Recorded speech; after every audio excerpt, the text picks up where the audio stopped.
नमस्कार, मेरा नाम है मनोज रस्तोगी और आप देख रहे हैं मेरा यूट्यूब चैनल। एक निर्वाचित मुख्यमंत्री यदि उसे किसी ऐसे अपराध में उसको अभियुक्त बना दिया जाए और आरोप की वजह से वो पुलिस हिरासत में हो यानी कैद में हो, दोषी अभी साबित नहीं हुआ है, आरोप है, तो उस दौरान जब वो हिरासत में हो तो क्या उस दौरान उसे कामकाज करने का अधिकार नहीं है? ये बिल्कुल ताज़ा मामला अरविंद केजरीवाल का है। देश के पहले ऐसे सिटिंग मुख्यमंत्री हैं जो जेल में हैं, इस्तीफा दिया नहीं है उन्होंने।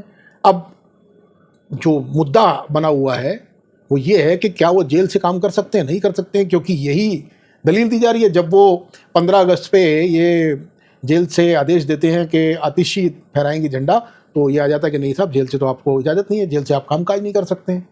ये बात तो सुप्रीम कोर्ट, हाई कोर्ट पहले से कह चुका है कि जेल में जाने पर, कैद में रहने पर ऐसा कोई कानूनी प्रावधान नहीं है कि इस्तीफा देना पड़ेगा।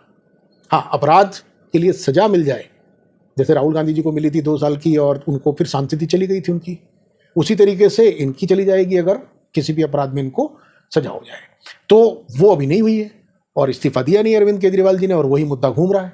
अब ये कह रहे हैं हम जेल से सरकार चलाएंगे, ये एलजी साहब कह रहे नहीं चलाने नहीं देंगे, बाकी लोग कह रहे चलाने नहीं देंगे, और फाइल ही नहीं जाती है, फाइल पास ही नहीं होती। एमसीडी का मामला देख लीजिए, दूसरे कोई मामले देख लीजिए, अफसरों की नियुक्ति। खैर, वैसे तो अब केंद्र सरकार ने कहा, यानी मोदी जी के, कि चलो ये ना रहे बांस ना बजेगी बांसुरी, तो उन्होंने एलजी साहब को बहुत सारे अधिकार और दे दिए, यहाँ भी, दिल्ली में भी और जम्मू कश्मीर में भी। तो वैसे जो गवर्नर है वो तो वही चला भी रहे हैं, देख ही रहे हैं आप सारा मामला। तो दिल्ली में वो एक अलग पैरेलल मामला चल रहा है। लेकिन आज सुप्रीम कोर्ट ने सवाल पूछा है सरकार से, दिल्ली सरकार से, भैया ये बताओ कि क्या मुख्यमंत्री जेल में अगर है तो क्या उसको किसी फाइल पर सिग्नेचर करने से रोक है, यानी क्या वो वहां से शासन नहीं कर सकता है? ये सवाल पूछा है सुप्रीम कोर्ट ने कि ऐसा कौन सा कानून है, कहां पर प्रतिबंध है, कहां पर रोक लगी है, कौन से अधिनियम या कौन से कानून के तहत रोक लगी है ये। और अब इसका जवाब देना भारी पड़ जाएगा और ये मुश्किल का सबब बन गया है राजनीतिक आकाओं के लिए, दिल्ली सरकार के लिए, लेफ्टिनेंट गवर्नर साहब के लिए। मामला तो ये दूसरा है, तो पूरे बात आपको बताएंगे। फटाफट चैनल को सब्सक्राइब कर लीजिए, वीडियो को लाइक कर लीजिए। तो बताते हैं आपको ये मामला जिसकी बहुत भारी राजनीतिक इम्पोर्टेंस है, रिलेवेंस है। मामला तो ये था कैदियों की समय पूर्व रिहाई का, रिमिशन का, जो सुप्रीम कोर्ट इन दिनों चलाए हुए है। सुप्रीम कोर्ट 2-3 साल से लगातार जेलों की दशा, जेलों में जो ज़रूरत से ज़्यादा कैदी ठुसे हुए हैं, और बहुत सारे ऐसे कैदी जिनको जो रिहाई के लिए एलिजिबल हैं समय पूर्व, कई कारण होते हैं, अच्छे व्यवहार के कारण, या जो अपनी 2/3 से ज़्यादा सज़ा पूरी कर चुके हों, जो प्रावधान है, तो रेमिशन का, समय पूर्व रिहाई का उनको हक होता है। तो उसको लेकर के सुप्रीम कोर्ट ने तमाम सारे राज्यों को लिखा हुआ था, बहुत सारी याचिकाएं भी आई हुई हैं सुप्रीम कोर्ट के पास। तो उसी तरह का एक मामला सुप्रीम कोर्ट के पास दिल्ली का है, जहां पर जस्टिस अभय सिंह ओका और जस्टिस अगस्त्यन जॉर्ज मसीह के सामने मामला था, और बेंच ने आदेश पहले से दे दिए थे, लेकिन कई महीने हो गए, उस पर कार्रवाई नहीं हो रही है, और सुप्रीम कोर्ट उस पर अपना गुस्सा, बहुत सख्त रवैया उस पर अपना रहा है। हाल के दिनों में आपने ऐसी कई खबरें हमारे चैनल पे और देखी होंगी और पढ़ी होंगी, जिसमें उत्तर प्रदेश में भी ये मामला आया, और चूंकि सरकारें उदासीन है, कोई कानों पे जू नहीं रेंगती, तो सुप्रीम कोर्ट कई बार चेतावनी दे चुका है, उनको सख्त टिप्पणी कर चुका है, चल रहा है मामला। तो दिल्ली के मामले में भी ये दलील दी गई थी कि साहब ये फाइल जो है एलजी साहब के पास गई, लेकिन चूंकि उस पर मुख्यमंत्री जी के साइन नहीं है, रिमिशन की, समय पूर्व रिहाई की कैदियों की, जो भी उसके लिए एलिजिबल है, तो फाइल पर ये आया कि साहब, तर्क ये दिया गया दिल्ली सरकार की तरफ से कि इसलिए नहीं हो पाया इस पर अमल सुप्रीम कोर्ट के आदेश पर, क्योंकि फाइल मुख्यमंत्री के सिग्नेचर के बिना एलजी साहब के पास गई, और वहां उन्होंने मना कर दिया कि भैया इस पर तो मैं साइन नहीं कर सकता, क्योंकि मुख्यमंत्री के साइन नहीं है, मुख्यमंत्री जेल में है, तो साइन कैसे होगा। ये अभी चूंकि 20-21 दिन के लिए आए थे, उसके बाद फिर उनको सरेंडर करना पड़ा, और उस मामले में उनको सुप्रीम कोर्ट से जमानत मिल गई, ईडी वाले मामले में, पीएमएलए के मामले में। तो दूसरे मामले में रिहाई से पहले ही, 12 जुलाई से पहले ही उनको सीबीआई ने गिरफ्तार कर लिया, और वो मामला भी सुना जा चुका है। अब कोर्ट ने बोला है मंडे ट्यूसडे में उसके बारे में जजमेंट देने के लिए सुप्रीम कोर्ट ने कल सुन लिया उस बेंच ने उस पूरे मामले को, देखिए क्या होता है। लेकिन समानांतर जो ये आज अभय सिंह ओका जी की बेंच ने पूछा है, और additional solicitor general Aishwarya Bhati सरकार की तरफ से थी। उन्होंने कहा जी ये तो इसका कोई पूर्ववर्ती उदाहरण यानी प्रेसिडेंट नहीं है, क्योंकि पहली बार ये स्थिति देश में उत्पन्न हुई है कि सिटिंग मुख्यमंत्री जेल में है। वरना अभी तक एक रवायत थी कि भैया मुख्यमंत्री को अगर गिरफ्तारी होनी है, गिरफ्तारी के आदेश भी हो गए तो वो रिजाइन कर देते हैं, गिरफ्तारी से पहले रिजाइन करके वो गिरफ्तार हो जाते हैं। बहुत ऐसे उदाहरण रहे, चौटाला साहब, लालू जी,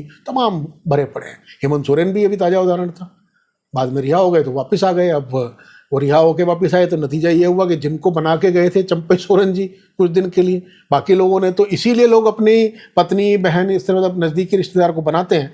सोरेन साहब ने चंपई सोरेन जी को बनाया था, वापस आए, उन्होंने कहा भैया खड़ाऊँ दे दो वापस, तो खड़ाऊँ तो दे दी सोरेन साहब ने, लेकिन उसके बाद नाराज हो गए, अब वो चले गए भारतीय जनता पार्टी में। तो ये राजनीतिक नुकसान होता है। बहरहाल वापस लौटते हैं कानून के इस मसले पर।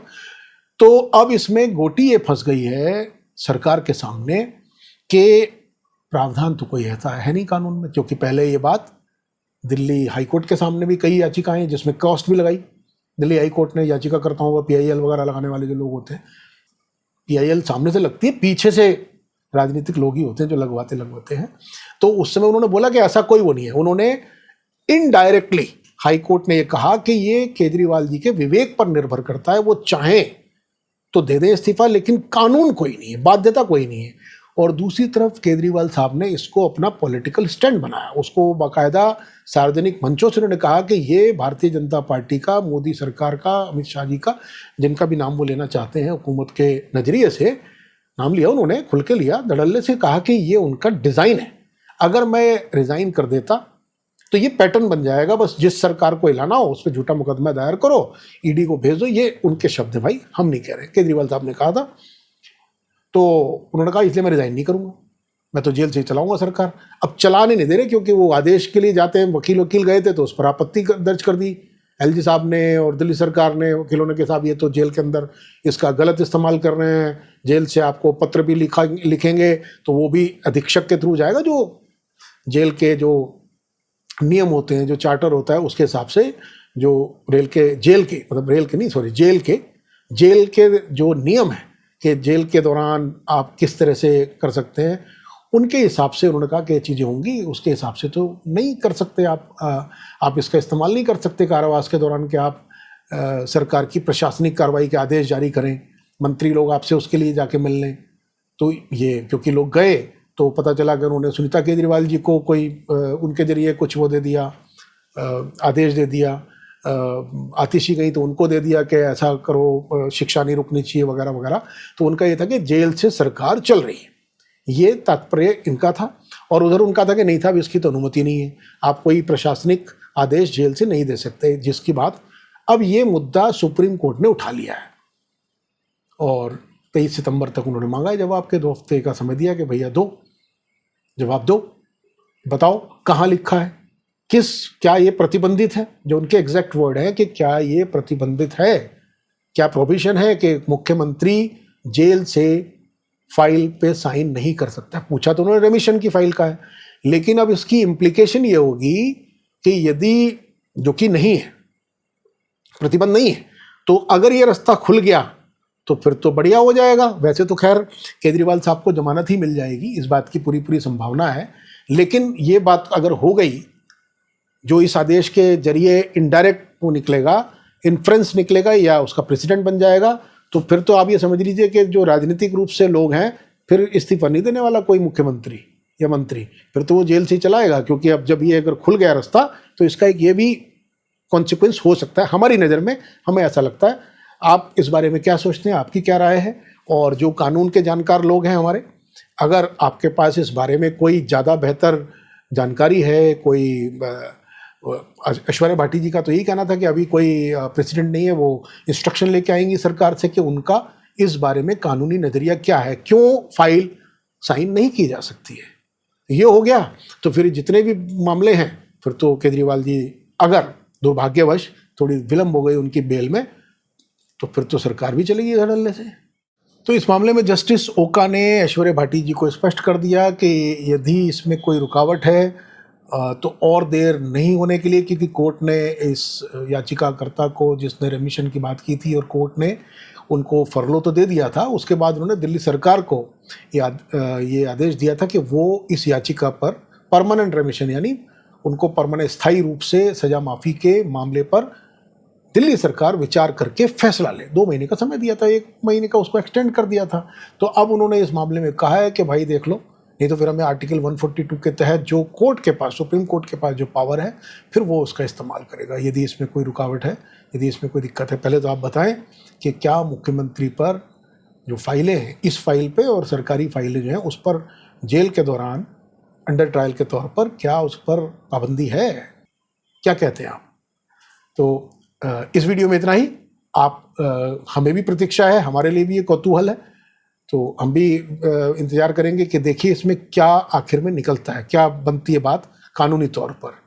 तो बने रहिए लीगल ऑब्जर्वर के साथ। हमारी वीडियोस यदि आपको अच्छी लगती हो, हमारी अप्रोच अगर आपको ठीक लगती हो, तो हमें सपोर्ट करें, हमारी वीडियोस को शेयर करें, लाइक करें। नमस्कार।